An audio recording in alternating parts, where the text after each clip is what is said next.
نحمدہ ونصلی وسلم علی رسولہ النبی الکریم اما بعد فاعوذ باللہ من الشیطان الرجیم بسم اللہ الرحمن الرحیم الصلاۃ والسلام علیک یا رسول اللہ وعلی آلک واصحابک یا حبیب اللہ الصلاۃ والسلام علیک یا نبی اللہ وعلی آلک واصحابک یا نور اللہ قال اللہ تبارک و تعالی فی شان حبیبہ الکریم وما لأحد عندہ من نعمت تجزا الا ابتغاء وجہ ربہ الاعلی ولسوف یرضی صدق اللہ العظیم وصدق رسولہ النبی الکریم۔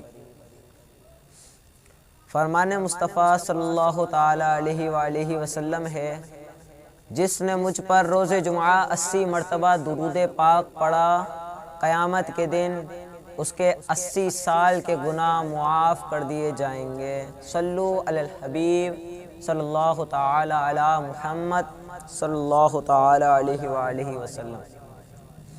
آج کے میرے بیان کا موضوع مذمت توہین صدیق اکبر اور شان صدیق اکبر رضی اللہ تعالی عنہ ہے۔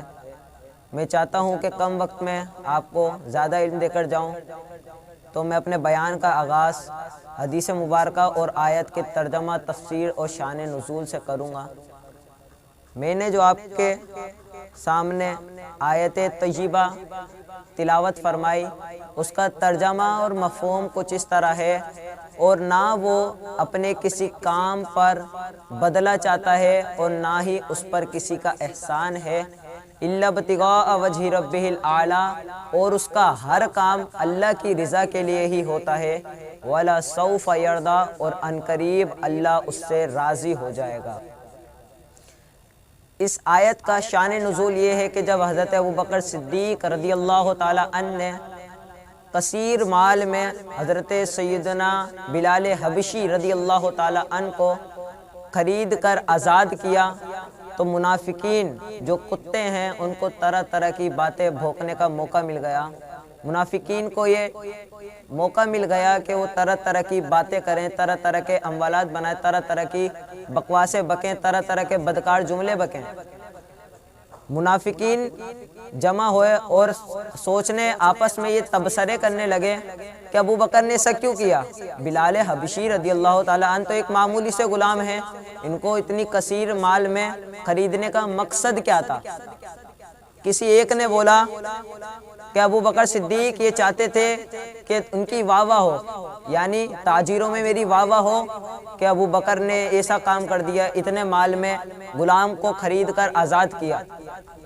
کسی ایک اور کمینے نے کہا کہ ابو بکر چاہتے تھے مسلمانوں کی تعداد بڑھ جائے، اور ان میں جو سب سے بڑا منحوس تھا، بدکار تھا، اس نے کہا کہ بلال حبشی رضی اللہ تعالی عنہ نے ابو بکر پر کوئی احسان کیا ہوگا، کیونکہ ابو بکر صدیق رضی اللہ تعالی عنہ تاجر تھے۔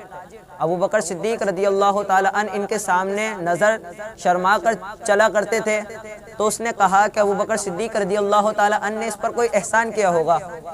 یہ کہہ کر سب کا اتفاق ہو گیا اور طرح طرح کے تبصرے کرنے لگے۔ اس پر رب عز و جل ان کی مذمت میں یہ آیت نازل فرماتا ہے، وَمَا لِأَحَدٍ عِندَهُ مِن نِعْمَةٍ تُجْزَىٰ إِلَّا ابْتِغَاءَ وَجْهِ رَبِّهِ الْأَعْلَىٰ وَلَسَوْفَ يَرْضَىٰ، اور ابو بکر وہ ہے جس پر نہ کسی کا احسان ہے اور نہ وہ اپنے کسی کام پر بدلہ چاہتا ہے، اور اس کا ہر کام اللہ کی رضا کے لیے ہوتا ہے، اور عنقریب اس کا رب اس سے راضی ہونے والا ہے۔ یہ آپ کو میں نے سادہ سا شان نزول بتایا ہے۔ اب میں عطاری امیر اہل سنت دامت برکاتہم العالیہ کا مرید، اب میں اس آیت میں نقطہ نکالتا ہوں، اہم پوائنٹ جسے نکات کہتے ہیں، اہم نکات یہ نکالتا ہوں کہ پہلا نکات یہ نکلتا ہے کہ ابو بکر صدیق رضی اللہ تعالی عنہ پر منافق مذمت کر رہے تھے۔ ابو بکر صدیق رضی اللہ تعالی عنہ پر اعتراض کیا جا رہا تھا، مگر اس کا اعتراض کی مذمت، اعتراضات کا رد میرا رب کر رہا ہے۔ یعنی اس کا تعلق کیا ہوا کہ ابو بکر صدیق اور رب عز و جل آپس میں محبت کرتے ہیں، آپس میں اکتفا رکھتے ہیں۔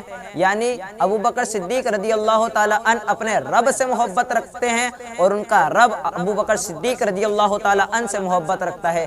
اس لیے رب نے قرآن میں فرمایا رضی اللہ عنہم ورضوا عنہ، وہ ان سے راضی ہیں اور اللہ ان سے راضی ہے۔ اور دوسرا اہم نکات یہ کہ ابو بکر صدیق رضی اللہ تعالی عنہ پر رب نے یہ مہر لگا دی ہے، نہ ان پر کسی کا احسان ہے اور نہ وہ اپنے کسی کام کا بدلہ چاہتے ہیں، ان کا ہر کام رب کی رضا کے لیے ہوتا ہے۔ ابو بکر صدیق رضی اللہ تعالی عنہ پر جب یہ ماجرا گزر گیا، کافی عرصے بعد نبی کریم صلی اللہ تعالی علیہ وآلہ وسلم نے ارشاد فرمایا، اے ابو بکر اللہ تجھ پر رحم فرمائے۔ صحابہ کرام کا مجمع لگا ہوا تھا۔ صحابہ کرام نے کہا کہ یا رسول اللہ صلی اللہ تعالی علیہ وآلہ وسلم، آپ نے ایسا کیوں کہا کہ ابو بکر پر اللہ رحم فرمائے؟ انہوں نے کہا زوجنی ابنتہ، اس نے اپنی بیٹی کا نکاح مجھ سے کیا ہے۔ زوجنی ابنتہ، اس نے اپنی بیٹی کا نکاح مجھ سے کیا ہے۔ اب یہاں جو خارجی رافضی کالے پیلے جو بھوکتے ہیں ابو بکر صدیق رضی اللہ تعالی عنہ کی شان میں ان کو یہ کہنا چاہتا ہوں ابو بکر صدیق رضی اللہ تعالی عنہ کی شان کے بارے میں کہ میرے نبی صلی اللہ تعالی علیہ وآلہ وسلم نے ارشاد فرمایا ہے، ترمذی شریف کی حدیث ہے، میرے نبی صلی اللہ تعالی علیہ وآلہ وسلم نے ارشاد فرمایا، میں نے اپنے رب سے یہ اعزاز مانگا اور میرے رب نے مجھے یہ اعزاز دیا ہے کہ اے محبوب آپ جس سے رشتہ جوڑیں گے وہ بھی جنتی ہے اور جو آپ سے رشتہ جوڑے گا وہ بھی جنتی ہے۔ اب میں کہتا ہوں کہ بیٹی کس کو دی؟ کہتے ہیں حضرت علی کو دی۔ میں نے کہا ٹھیک ہے، حضرت علی جنتی ہو گئے۔ میں نے کہا دوسری آنکھ بھی کھولو، حضرت عثمان کو دو بیٹی دی ہیں، حضرت عثمان بھی جنتی ہیں۔ اور بیٹی لی کس سے ہے؟ حضرت سیدنا صدیق اکبر رضی اللہ تعالی عنہ سے لی ہے، تو حضرت سیدنا صدیق اکبر رضی اللہ تعالی عنہ بھی جنتی۔ حضرت سیدنا حفصہ رضی اللہ تعالی عنہ کس کی بیٹی ہیں؟ کہتے ہیں سیدنا عمر فاروق رضی اللہ تعالی عنہ کی۔ میں نے کہا یہ بھی جنتی؟ بولے ہاں، ابو بکر بھی جنتی، عمر فاروق بھی جنتی۔ عثمان غنی کو دو بیٹی دی، عثمان غنی بھی جنتی۔ علی کو ایک بیٹی دی، علی بھی جنتی۔ آج میں ایک رشتہ اور بتاتا ہوں، حضور صلی اللہ تعالی علیہ وآلہ وسلم کی زوجہ حضرت سیدتنا ام حبیبہ رضی اللہ تعالی عنہا جو کہ ابو سفیان کی بیٹی ہیں اور حضرت سیدنا امیر معاویہ کی بہن ہیں، وہ بھی جنتی ہیں، کیونکہ حضور نے فرمایا اور اللہ نے فرمایا ہے آپ جس سے رشتہ جوڑیں گے وہ بھی جنتی ہے اور جو آپ سے رشتہ جوڑے گا وہ بھی جنتی ہے۔ اب خارجی رافضی اس پر اعتراض کرتے ہیں کہ ابو بکر صدیق رضی اللہ تعالیٰ عنہ یہ شخصیت نہیں ہے، یہ شخصیت نہیں ہے۔ اب میں ان کو بتاتا ہوں، مفتی احمد یار خان نعیمی اپنے فتاویٰ میں، اپنی جلدوں میں، اپنی کتابوں میں یہ لکھتے ہیں کہ جس زمین پر حضور صلی اللہ تعالیٰ علیہ وآلہ وسلم کا جسم اقدس اس وقت مس ہے، چھو رہا ہے، وہ زمین کا ٹکڑا، وہ حصہ اللہ کے عرش سے بھی زیادہ افضل ہے، جنت سے بھی افضل ہے، کعبے سے بھی افضل ہے، بیت المقدس سے بھی افضل ہے۔ اب میں ان کو کہتا ہوں جب غار کا واقعہ آیا تو جب ابو بکر صدیق کے کندھوں پر حضور صلی اللہ تعالی علیہ وآلہ وسلم تشریف فرماتے تو وہ کندھے کیوں افضل نہ ہوں گے؟ ابھی تو وہ زمین کا ٹکڑا افضل ہے، بے شک ہے، ہم مانتے ہیں، لیکن جب غار کا واقعہ آیا تھا حضور ابو بکر کے کندھوں پر تشریف فرماتے اور ایک قول کے مطابق آپ 3 میل تک، ابو بکر صدیق رضی اللہ تعالی عنہ حضور کو 3 میل تک لے کر چلے۔ جب آپ ابو بکر صدیق کے کندھوں پر رونماتے، جلوہ افروز تھے، تو اس وقت ابو بکر صدیق کے کندھے اللہ کے عرش سے بھی افضل تھے، کعبے سے بھی افضل تھے، بیت المقدس سے بھی افضل تھے۔ وما علینا الا البلاغ۔